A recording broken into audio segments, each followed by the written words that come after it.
ليدخل المؤمنين والمؤمنات جنات تجري من تحتها الأنهار خالدين فيها ويكفر عنهم سيئاتهم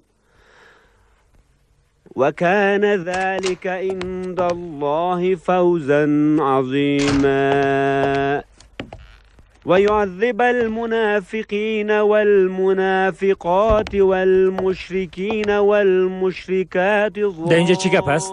قرآن کریم میخونم. بالله ظن السوء عليهم دائرة السوء وغضب الله عليهم ولعنهم وعد لهم جهنم وساءت مصيرا ولله جنود السماوات والأرض وكان الله عزيزا حكيما.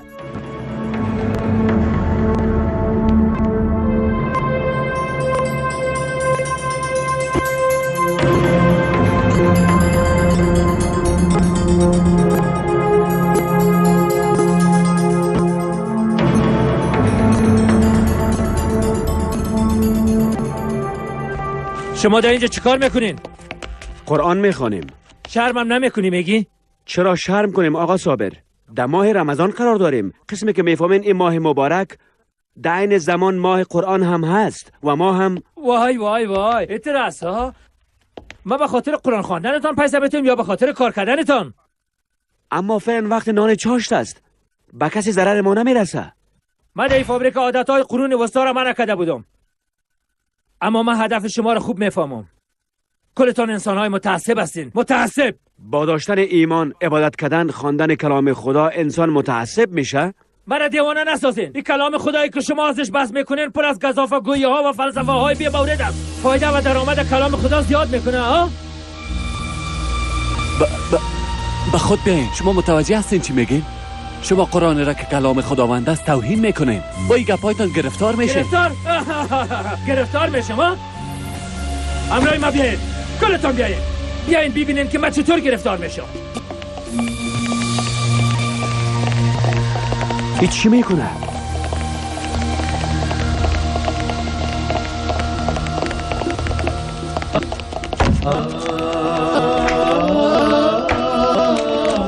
آی خاکیدین که من گرفتار میشم یا یکی شما؟ نکن. گرفتار میشی. گرفتار عذاب میشی. چی شد؟ نه من خود چیزی نشد.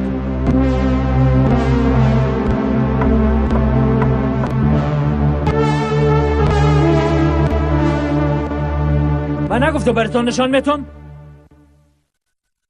یه عقاید کنه را کنار بانین.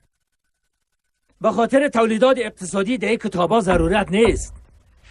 دنیا تغییر کرده. با واقعیت های علم باور داشته باشین. به سوی روشنی بشتابین. به سوی روشنی.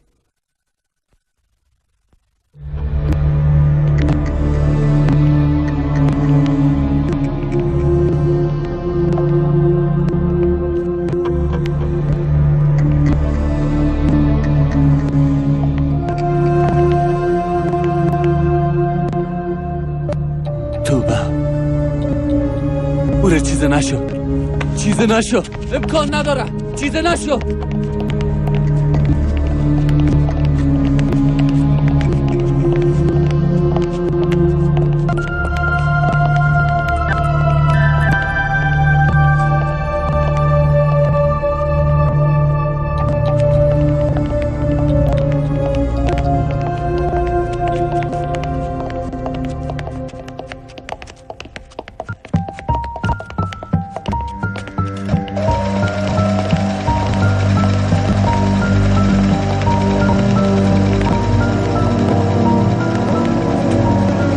خدایا او به چیز گرفتار نشد.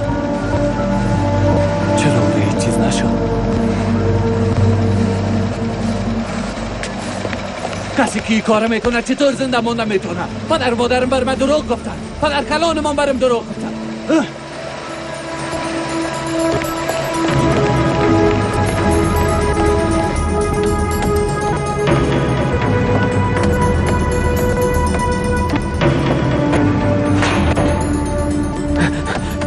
چی میکنی آصف؟ میرم تا اشتباهی را که تا امروز مرتکب شده اصلاح کنم. تو چه اشتباه کردی؟ همه چیز، باورایم، ارزشایم، انتخابایم، کل چیز. تو میفهمی که چی میگه آصف؟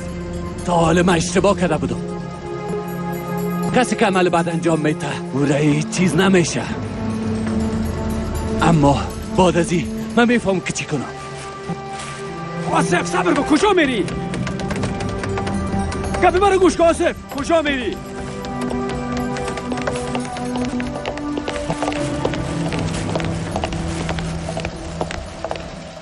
چی میکنی؟ تو روزه هستی؟ حالا دیگه نیستم. اشتباه میکنی برادر. به خاطر یک انسان خدا نشناس میشه که از ایمان دل سرد شد؟ خداوند به بندش مهلت و وقت میته، اگه اصلاح نشد بازو وقت بلای خود سرش نازل میکنه. خداوند مهلت میته ولی اهمال نمیکنه. اینا نمیفهمی؟ من دیگه هیچ چیز نمیفهمم.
خوش آمده.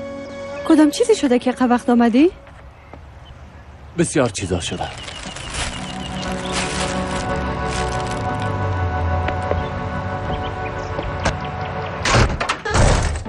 چی میکنی آصف؟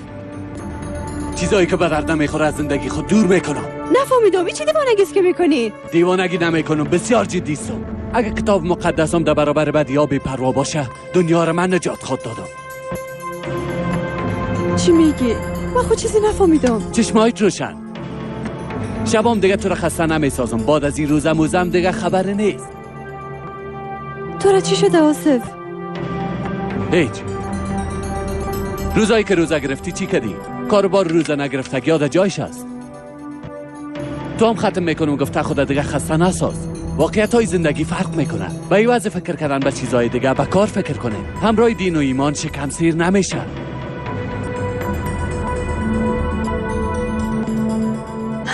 خدای من این راست بوده نمیتونه. اگه گفتای حقیقت داشته باشه. تو درست شنیدی. کسی که تو را شریک زندگی خود قرار داد او آصف سابق بود، اما او مرد. حالا دیگه من یک آدم دیگه هستم. بعد از این من به تو و این خانه دیگه ضرورت ندارم.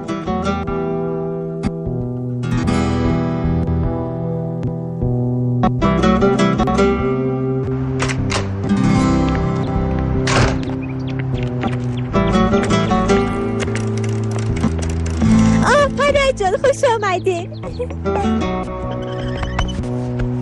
میدان فوتبال 10 بار دوره زد و پدر، اما نفتادم مثل که شما گفته بودین. فکر کردم در حالت روزنداری شاید مشکل شود، اما مشکل نبود. اما مشکل بسیار کنه شده پدر. نمیشه چی وقت میگیریم؟ کجا میریم پدر؟ وقت افطار نیستی کرد.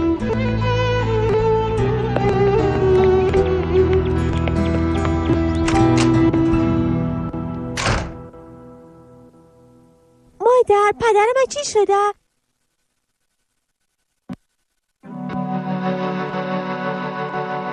مریض خونیست؟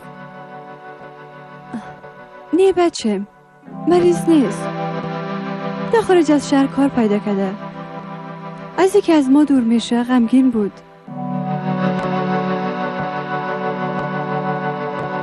اما من در بغلش نگرفت. گفتم نه، غمگین بود از اون خاطر. شاید با مشکل تحمل کرده باشه. بیا ما سفره افطار خودت تیار کنیم.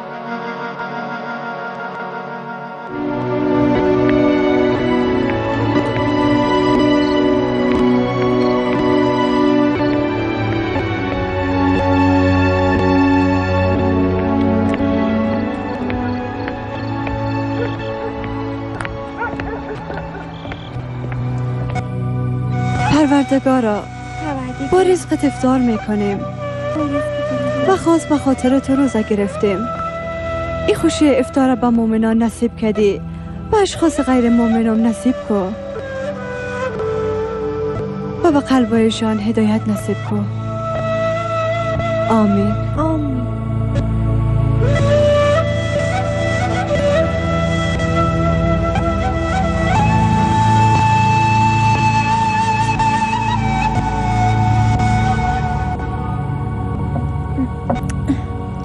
اگه پدر ما می بود چقدر خوب می شد نه؟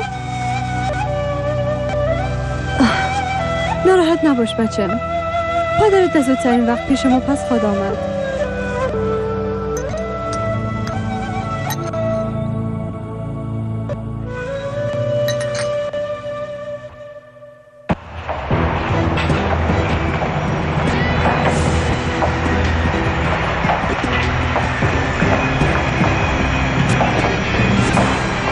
از اینجا بگیرین. پالتشان از کالیم. پالتشان از کو.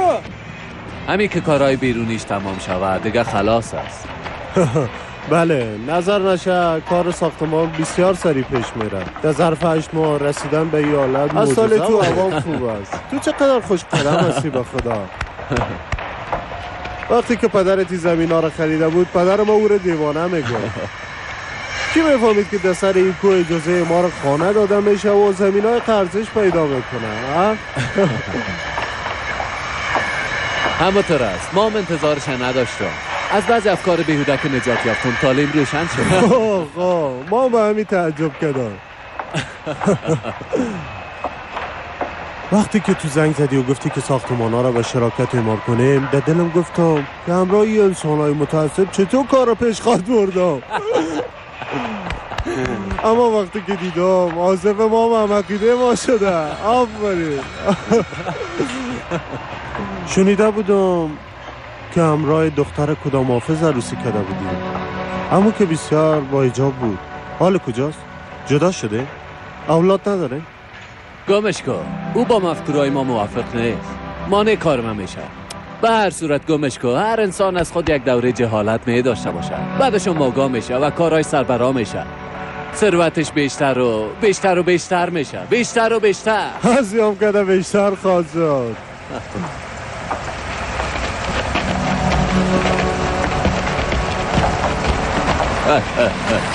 این سعی که آمد بچه ما آمد.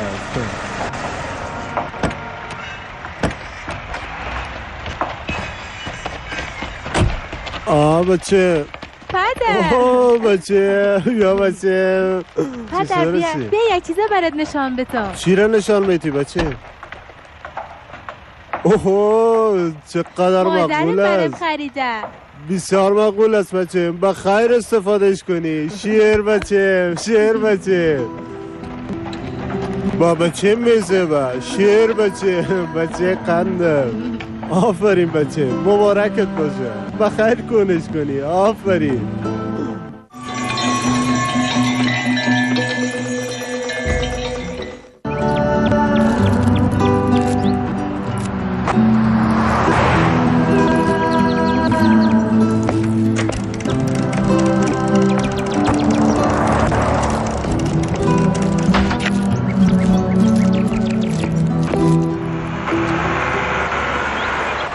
شده عرفان؟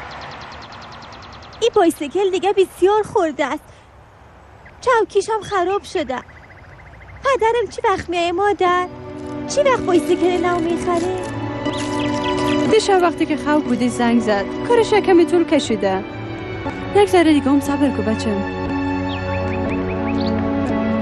همیشه وقتی که من خواب میباشم زنگ میزنم. قلبت بار دیگه منم بیدار کنی. درست است بچم. خبرت میکنم.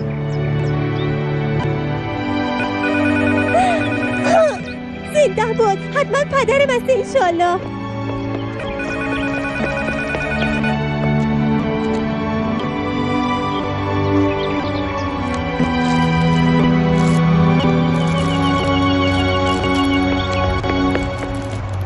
صاحب خانه است مادر. تو را کار دارم.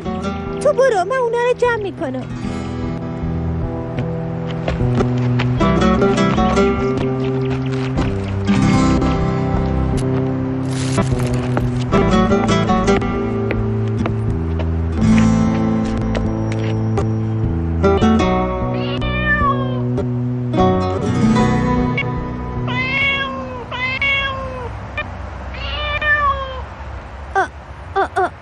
پشکک پایین شدن نمیتونی؟ خیلی چه قسم بالا شدی؟ تشویش نکن، من تو رو پایین میارم.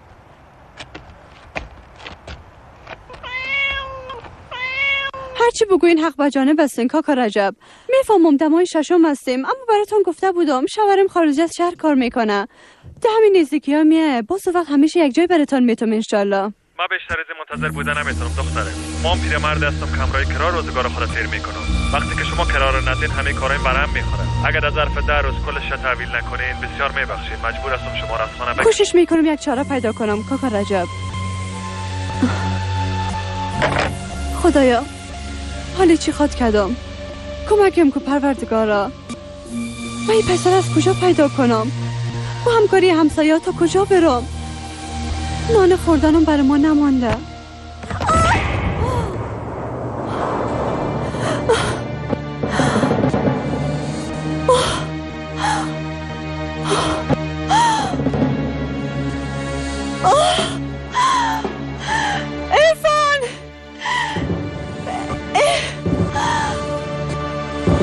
عرفان بچیم، همسایه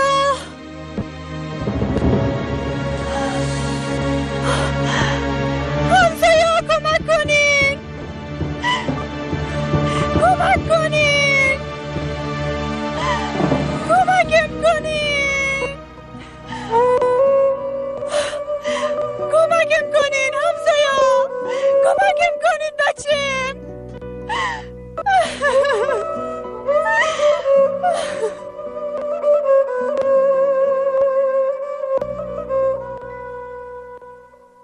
باید تحت مراقبت ما باشه. در همچون حالات 24 ساعت اول بسیار مهم است. اگه مدت بخیر پشت سر بگذرانه میتونین فردا ببرینش. انشالله دکتر صاحب. شفا باشه. سلامت باشین.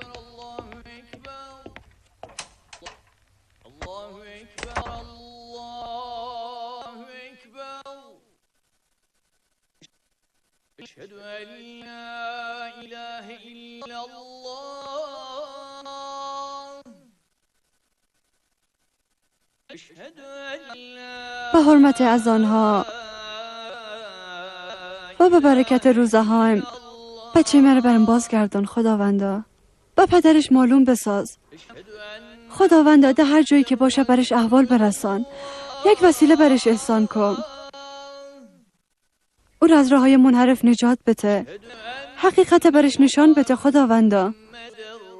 تو بزرگوار هستی خداوندا. آنچه که در خیر ماست همون رو نصیب ما کن. آمین.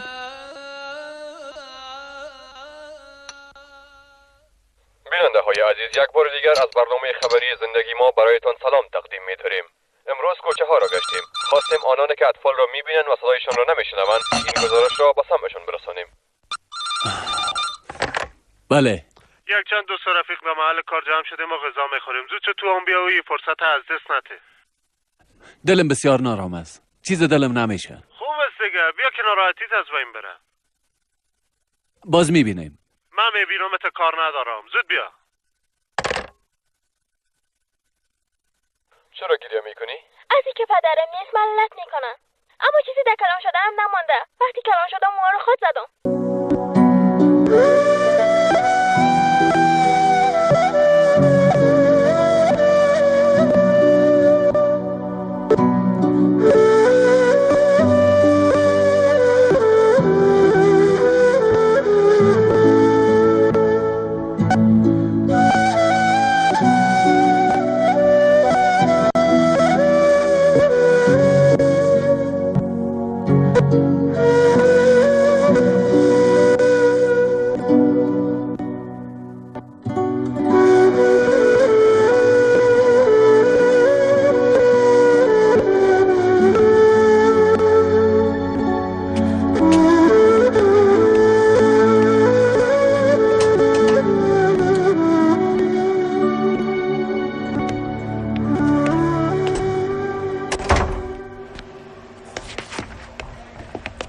بسیار تشکر میکنم. خدا ازتان راضی باشه. قابلش نیست، خدا قبول کنه. بسیار به زحمت ساختمتان. یک خواهشی ازتان داشتم. به یک جایی باید تلفن میکردم. میشه از بچه مراقبت کنین؟ بله البته، اما بسیار دیر نکنین چون وقت دوا دادن نزدیک شده. تلفن در طرف چپ منزل پایین است. دستی میایم. با سلامتی. تو خوب آدم هستی اما تو رو به شراب عادت دادن نتانسته. من هیچ خوشم نمیایه. وزن شهاره که میبینم هیچ وقت دل من راضی کردن نمیتونم. اما وقتی که نشه شدی از حالت بیخبر میشی. همراه عقلم در کردن میتونم. انسان بالاخره به اوضاعش مسلط است. اصلا مزمی میترسم. مره بیبی اصلا تو از عذاب خدا خو نمیترسی. خدا بیامرز مادرم میگفت کسی که به قرآن دست بی حرمتی دراز میکنه به غضب گرفتار میشه. او قدرم کنجکاو نبودم. هرچی که میگفت ساده‌وار قبولش میکرد. اما قلبم بسیار راحت بود. بعدش یک روزم فهمیدم که اما گفته های مادرم به اساس بوده. من انسانهایی را دیدم که گناههای بزرگتر از این مرتکب شدن اما جور تیار میگردن. بر علاوه ثروت داراییشان هم زیاد شده میره. وقتی که او را دیدم کل باورهای خود از دست دادم.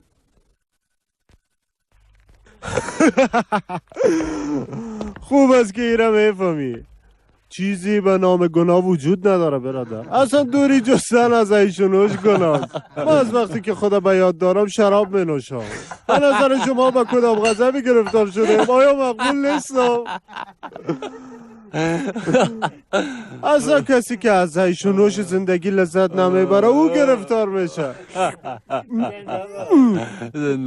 زنده با کسی که ایره نمی نوشه گرفتار میشه. حالا میایم.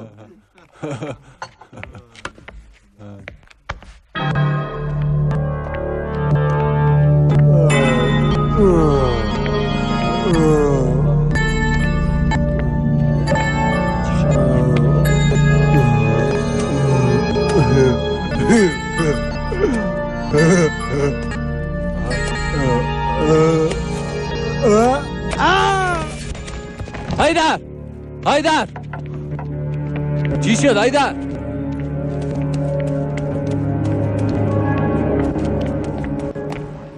نه همه ما خوب هستیم پدر جان.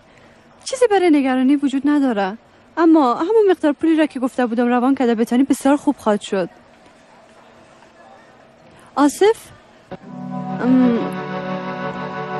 خارج از شهر کار میکنه. میفهمی دیگه. ده همین نزدیکی ها انشالله او هم خواهد آمد. شما رو دچار مشکل نمیسازم. سلامت باشی پدر. خدا ازت راضی باشه.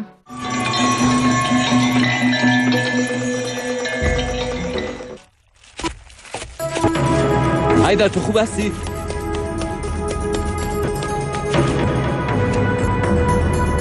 هایدر؟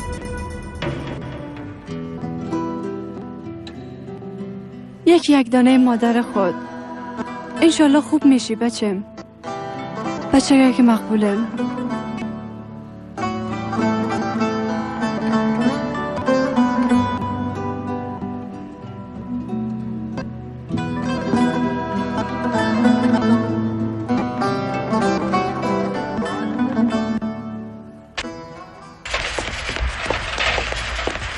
از زین افتاده دکتر صاحب. مثل که سر شکسته. چند جای دیگه شما اوگار شده. زود به بخش عاجل ببرینش. عملات خانه را آماده کنین. بچه‌شم دکتر صاحب. میخوای چیزی بگویی؟ من رفته نیستم. امرای شکستگی زنده ماندن مشکل است. نه یک چیزی بکنه. الا کنه آصف. گپ کلان زده. به خیالم به غضب گرفتار شده.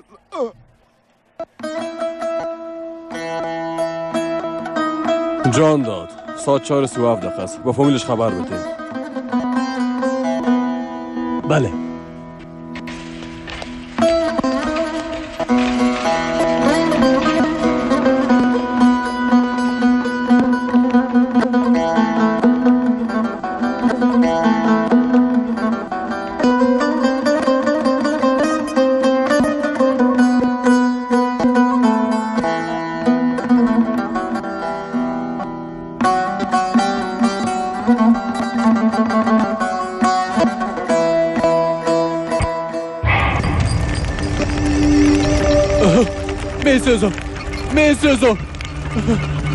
میسوزم کمک کنه میسوزم. به طرف ما بیا پدر، ما رو بغل بگیر.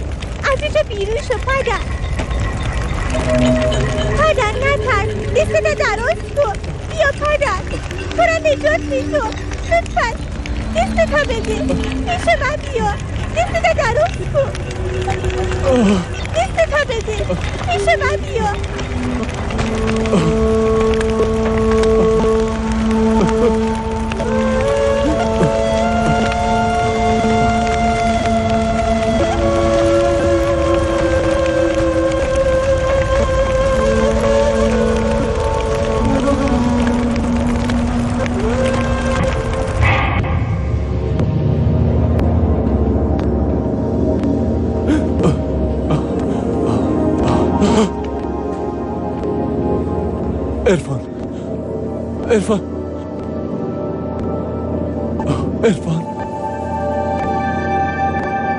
عرفان بچه برای چی شده؟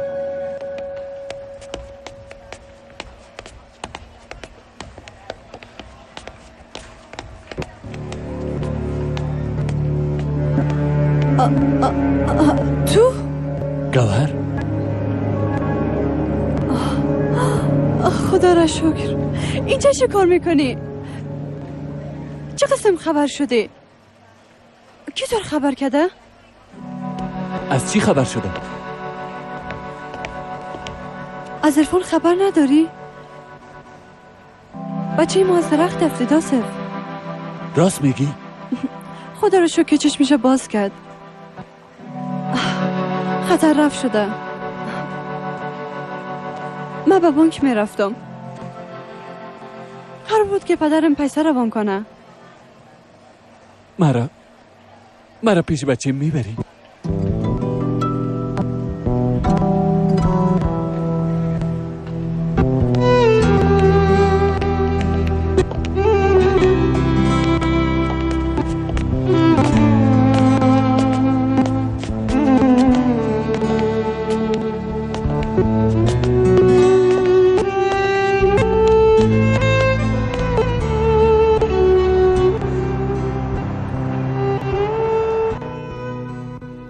پشتت بسیار دق شده بودم پدر. این کار چقدر طول کشید. مام بچیم، مام پشت دق شده بودم. تو همیشه میگفتی به ضعیفا، به مستمندا، به حیوانا باید کمک کنیم. از او خاطر نتانستم پدر او پشکه به حال خودش اعلا کنم. میفهمم بچیم، میفهمم.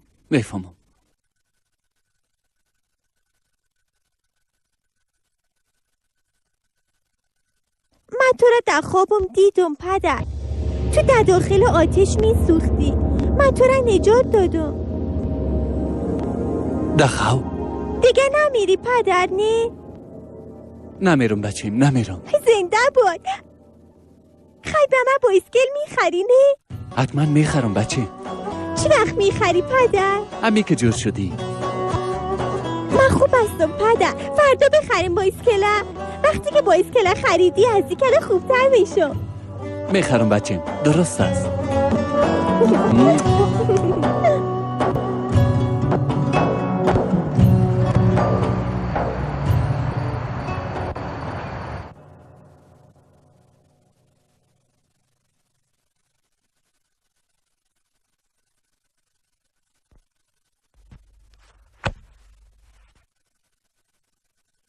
مادر چرا در زمین توشک هوار میکنی؟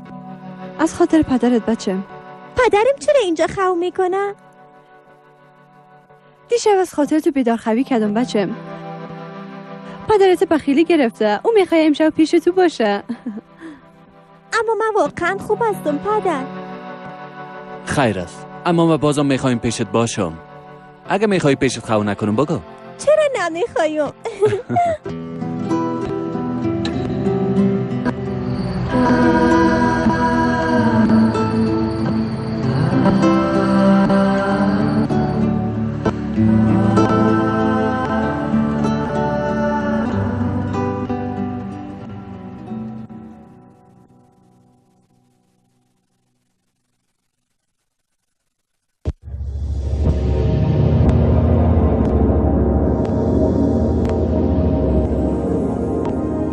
بازی چیزا پیش چشمم اومد. نمیفهم چی کنم.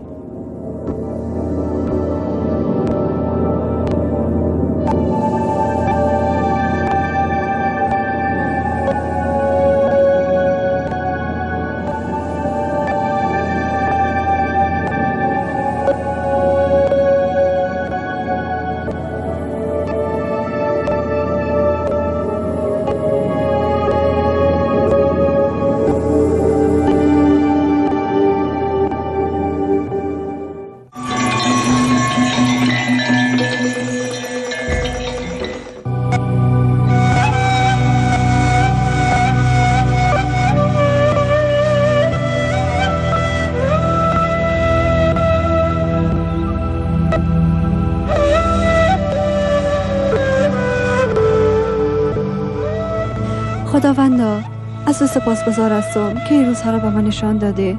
ما از بندگانت قرار بده که یک بار دیگه به عنوان یک خانواده به سوی دست دعا بلند کنیم.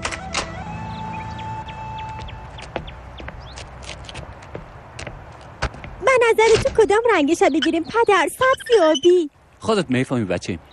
رنگ سرخ رنگ دختران است نه؟ ببینیم هر رنگ را که تو انتخاب کنی همون را میگیریم. من نیایم چی میشه؟ دخاله یک عالم کار است. هیچ امکان نداره. میخوایم برای بار اول هم پدر و هم مادرم در پیش باشه. نظر شما مهمی پس مادر؟ بسیار خوب، درست است.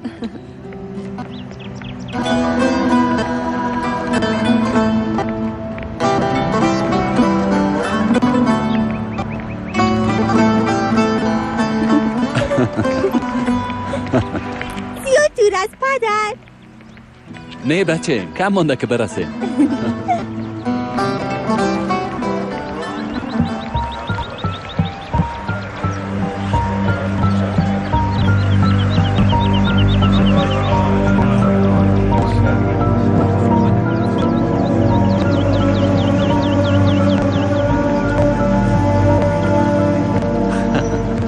کم مانده، اینه بخیر میرسیم.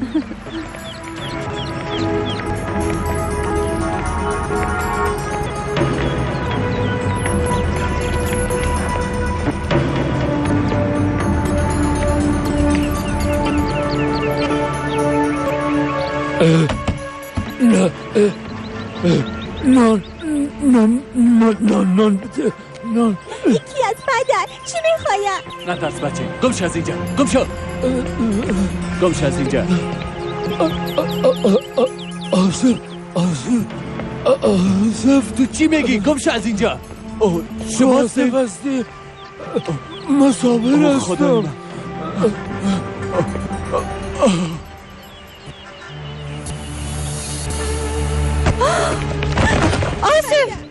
آصف تو را چی شده؟ پدر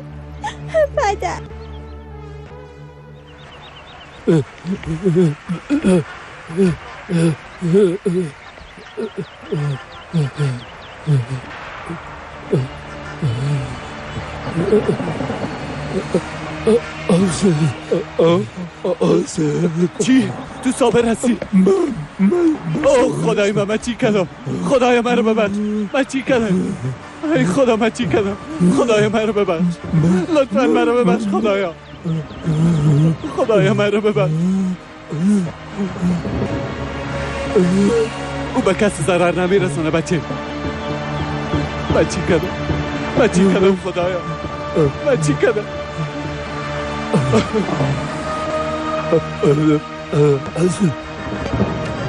من چی کردم خدایا؟ من چی کردم خدایا؟ من چی کردم؟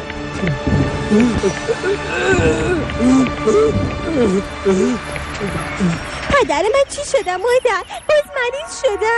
نه بچم نه، برعکس او حالی بهتر است. از تو سپاسگزار هستم خداوندا.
او سرگذشت مثل غده پلیده بود که ایمان ما متزلزل ساخته بود.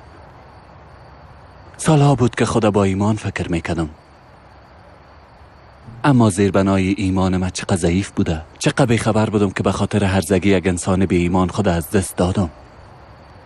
اما خدا را شکر که بازم حقیقت به واسطه اون انسان برم نشان داده شد. خداوند اگه مهلتون بته اما اهمال نمیکنه.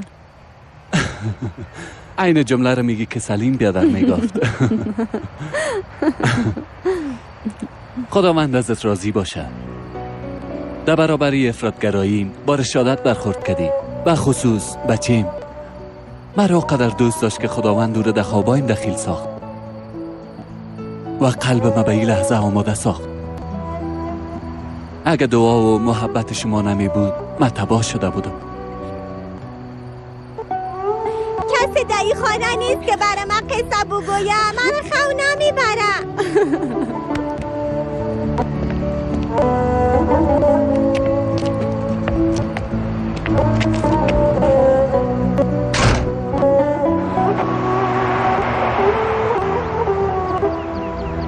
بایسکلت چقدر مقبول است، نو خریدیش؟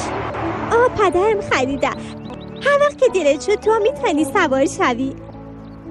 میفهمی پدرم از این بابات جایی نمیره. بسیار خوشحال هستم.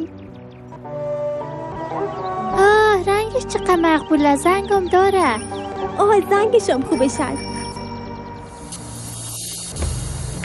بیننده های عزیز، مهمترین و با فضیلترین جهت مطلوب انسان همانا حدشناسیش می باشد.